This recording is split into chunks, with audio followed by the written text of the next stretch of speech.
अभिसारी सीमांत कैसे कहते हैं? जब दो प्लेटें आपस में टकराती हैं तो उसे अभिसारी सीमांत कहा जाता है। देखो इसमें अभिसारी सीमांत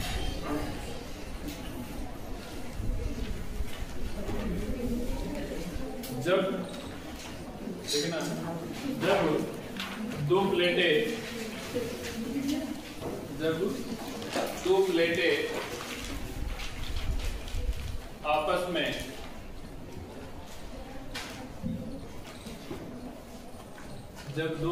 आपस में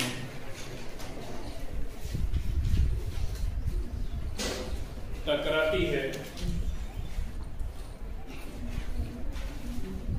तो उसे अभिसारी सीमांत कहते हैं। अभिसारी सीमांत कहते हैं।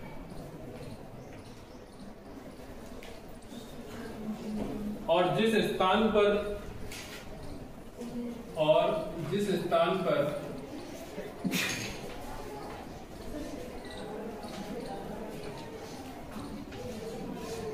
प्लेटें टकराती है उसे जिस स्थान पर प्लेटें टकराती है उस स्थान को क्षेपण क्षेत्र या valley of John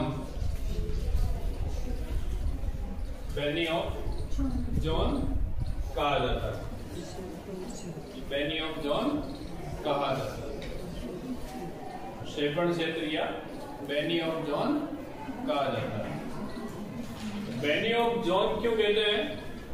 valley of John इसलिए कहते हैं क्योंकि वैली जो है भूगोलवेत्ता का नाम है और इसने इसका अध्ययन किया है कि जब ये प्लेट टकराती है और टकराने के बाद जो प्लेट नीचे जाती है वो 45 डिग्री का कोण बनाती है। क्या करती है? 45 डिग्री का कोण बनाती है। ये प्लेट अगर आप यहाँ से देखोगे तो ये जो कोण बन रहा है ना, ये कितने डिग्री का बन रहा है? 45 डिग्री का कोण। ठीक है ना?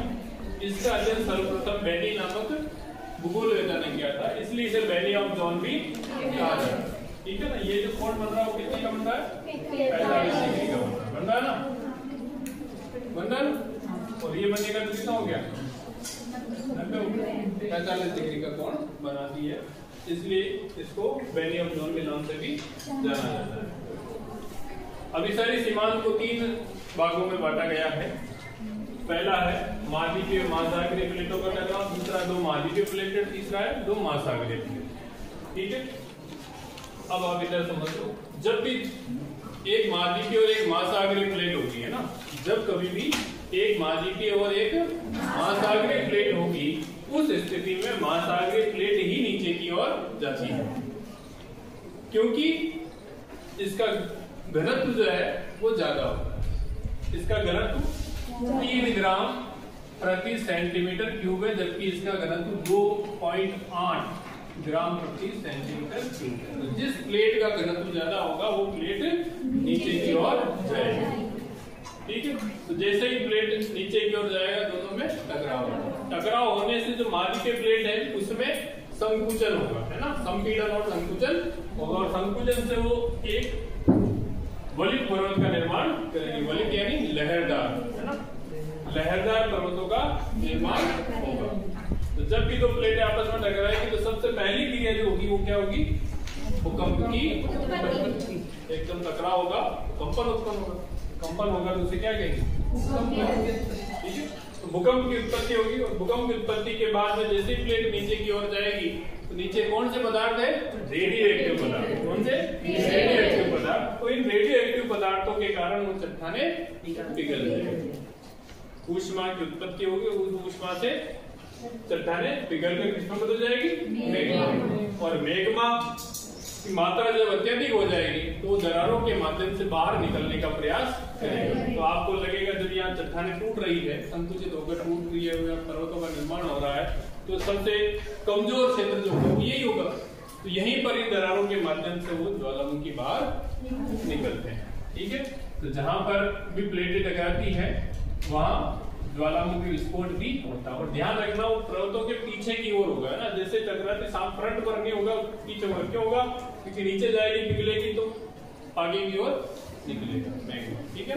उसी स्थान पर नहीं निकल सकता क्योंकि यहाँ मैग्मा की उत्पत्ति नहीं है, ठीक है। तो वलित पर्वतों की उत्पत्ति के बाद ज्वालामुखी विस्फोट की क्रिया होगी। ऐसे उदाहरण आपको कहाँ देखने को मिलते हैं, मैंने अभी मानचित्र में बताया था, है ना, उत्तरी अमेरिका और दक्षिण अमेरिका, उत्तरी अमेरिका और दक्षिण अमेरिका किससे टकराती है, प्रशांत प्लेट से टकराती है। प्रशांत प्लेट क्या है, महासागरीय प्लेट है ना, माना कि ये प्लेट प्रशांत है और ये उत्तरी अमेरिकी, तो दोनों में टकराव हुआ तो कौन से पर्वत की उत्पत्ति हुई, पर्वत श्रृंखला की, उत्तरी अमेरिका में रॉकीज पर्वत श्रृंखला की उत्पत्ति हुई और दक्षिण अमेरिका में एंडीज की उत्पत्ति हुई। तो किसके कारण हुआ, प्लेटों के टकराव। वहां ज्वालामुखी क्यों ज्यादा है, क्योंकि वहां प्लेटों का टकराव होता है। भूकंप क्यों ज्यादा आता है, क्योंकि वहां प्लेटों का टकराव होता है, ठीक है।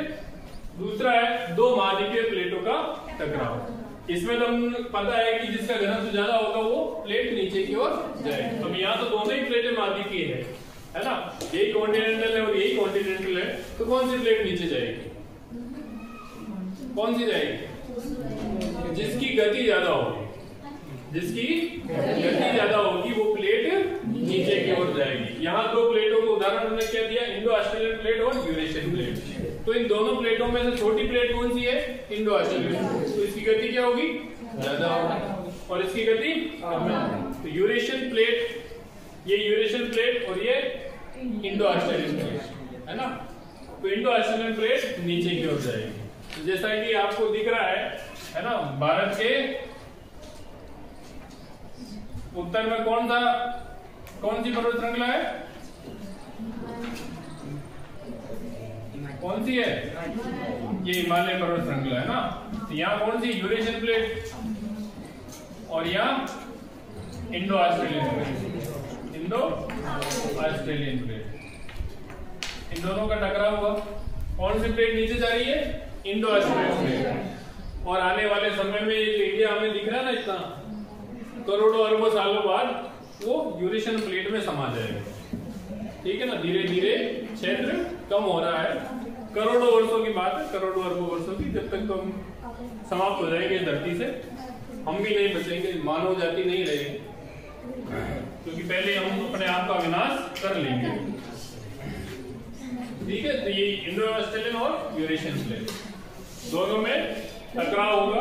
दोनों ही प्लेटें जो है कठोर है, ग्रेनाइट से निर्मित है, दोनों ही प्लेटें किससे, ग्रेनाइट चट्टानों से निर्मित है, तो दोनों ही कठोर है। तो जैसे ही प्लेटें आपस में टकराएगी तो दोनों ही प्लेटों से वलित पर्वतों का निर्माण होगा, जैसा हिमालय की उत्पत्ति, हिमालय की उत्पत्ति इन दोनों प्लेटों के टकराने से हुई है। अभी भी आप जब कभी सुनते हैं अखबारों में, न्यूज़पेपर में कि उत्तराखंड में भूकंप आया, है ना, कभी सुनते हो क्या राजस्थान में आया, कभी सुनते हो एमपी में आया, नहीं सुनते हो ना, क्योंकि यहाँ तो कोई प्लेटें नहीं है, कोई टकराव क्षेत्र नहीं है, इसलिए भूकंप नहीं है। यहाँ अगर भूकंप आएगा राजस्थान, छत्तीसगढ़ यहाँ पे, तो यहाँ या तो आएगा विस्फोट के द्वारा, है ना, कोई परमाणु विस्फोट हो जाए तो भूकंप आएगा, या फिर कोई बड़ी चट्टान को तोड़ना हो, रास्ता निकालना हो, तो विस्फोट करके हम वो रास्ता निकालते हैं, चट्टान को तोड़ते हैं, तब वो थोड़ा बहुत कंपन हमें महसूस होता है। बाकी जो नेचुरल भूकंप है वो यहाँ पर नहीं आएगा। लेकिन समय के साथ मानव द्वारा इस धरातल का, इस पृथ्वी का दोहन हो रहा है लगातार, चट्टाने पर्वत तोड़ रहे हैं, तो पृथ्वी अपने संतुलन को वापस लाने के लिए हलचल उत्पन्न करती है। तो आने वाले समय में हमें ऐसे भूकंप महसूस हो सकते हैं, ठीक है ना। तो जब दोनों ही प्लेटें महाद्वीपीय है, तो जिसकी गति ज्यादा होगी वो प्लेट नीचे जाएंगे और एक वलित पर्वत का निर्माण होगा, भूकंप की उत्पत्ति भी होगी, क्योंकि टकराव हो रहा है तो भूकंप भी आएगा। ज्वालामुखी क्रिया का निर्माण होगा, लेकिन ज्वालामुखी नहीं आएगा, ठीक है ना। ज्वालामुखी क्रिया का निर्माण होगा, ज्वालामुखी विस्फोट नहीं होगा। क्यों नहीं होगा? क्योंकि ये दोनों ही प्लेटें जो है कठोर है, ग्रेनाइट से निर्मित है ना। तो इस बड़ी चट्टान को पार करने में मैग्मा को बहुत टाइम लगता है ना। तो इसके अवशेष के हमें जरूर मिल सकते हैं। जैसे हम अमरनाथ यात्रा पे जाते हैं ना, अमरनाथ यात्रा पे गर्म पानी महसूस होता है वहां पे, होता है क्या? गए नहीं कभी, है ना? तो अमरनाथ जाते हैं तो वो जो गर्म पानी हमें वहां मिलता है ना, कि तो बर्फीले क्षेत्र में भी गर्म पानी मिल रहा है, यानी कि ईश्वर की कृपा है यहाँ पे, है ना? तो ईश्वर की कृपा नहीं, वहां ज्वालामुखी की क्रिया हो रही है। ज्वालामुखी क्रिया के कारण वहां जो है गर्म पानी हमें उपलब्ध हो पाता है, ठीक है ना? गर्म पानी के फुहारे भी चलते हैं, है ना? फुहारे भी चलते हैं। विश्व में बहुत सारे स्थान है जहां पर इस प्रकार के फुहारे देखने को मिलते हैं। आगे और पढ़ेंगे तब वो भी आएगा, है ना, कैसे बनते हैं। तो भूकंप उत्पन्न होगा, वलित पर्वतों का निर्माण होगा और ज्वालामुखी क्रिया होगी, विस्फोट नहीं होगा, क्योंकि दोनों ही चट्टानें कठोर होने के कारण मेग्मा जगह नहीं बना पाता बाहर आने के लिए। ठीक है, उदाहरण इंडो ऑस्ट्रेलियन प्लेट और यूरेशियन प्लेट, दो महासागरीय प्लेट। तो यहाँ पे भी वही स्थिति है कि दोनों का घनत्व समान है, तो जिसकी गति ज्यादा होगी वो प्लेट नीचे की ओर जाएगी, ठीक है। तो जब कभी ये नीचे की ओर जाएगी तो यहाँ पर गहरी खाई बनाएगी, क्या बनाएगी? खाई बनाएगी। तो जब भी दो महासागरीय प्लेटों का टकराव होता है तो भूकंप की उत्पत्ति होती है, ज्वालामुखी क्रिया भी होती है, ठीक है ना, और द्वीपों का निर्माण होता है। तो जो ज्वालामुखी विस्फोट होकर बाहर आता है तो बाहर आके क्या मिलता है? उसको जल मिलता है, और जल मिलने के कारण मेग्मा जल्दी ठंडा हो जाता है, और जल्दी ठंडा होकर वो क्या बनाता है? द्वीप बना देता है, ठीक है ना। महासागरों के अंदर द्वीप का निर्माण कर देता है। जैसे हमारे अंडमान निकोबार जो द्वीप है वो दो प्लेटों के टकराने से ही उत्पन्न हुए हैं। कौन सी प्लेटें हैं वो? इंडो ऑस्ट्रेलियन प्लेट और यूरेशियन प्लेट के टकराने से अंडमान निकोबार द्वीप की उत्पत्ति होती है, ठीक है ना। तो अंडमान के उत्तर की ओर यूरेशियन प्लेट है और दक्षिण की ओर इंडो ऑस्ट्रेलियन प्लेट है, ठीक है, जिनके टकराने से इनकी उत्पत्ति मानी जाती है। तो ज्वालामुखी क्रिया भी होगी, द्वीपों का निर्माण भी हो गया, और तोरण द्वार में खाइयों का निर्माण होता है, ठीक है, जब दो महासागरीय प्लेटें आपस में टकराती है। ऐसे उदाहरण बहुत सारे आपको मिल जाएंगे। प्रशांत और यूरेशियन प्लेट के टकराने से फिलीपींस द्वीप, जो मैंने अभी नक्शे में बताया था, फिलीपींस प्लेट, कैरोलिन प्लेट, है ना, तो फिलीपींस द्वीप, ताइवान द्वीप उसी के पास में है, उसका निर्माण होता है। इसके अलावा जापान द्वीप भी है, वो भी उसी के कारण उत्पन्न हुआ है। इसके अलावा इंडो ऑस्ट्रेलियन प्लेट और प्रशांत प्लेट से न्यूजीलैंड, नाम सुना हो, न्यूजीलैंड की उत्पत्ति होती है। इंडो ऑस्ट्रेलियन और यूरेशियन प्लेट के टकराने से अंडमान निकोबार, यूरेशियन और अफ्रीकी प्लेट के टकराने से सिसिली द्वीप की उत्पत्ति होती है, ठीक है। तो ये तीन प्रकार के अभी सारे टकराव है।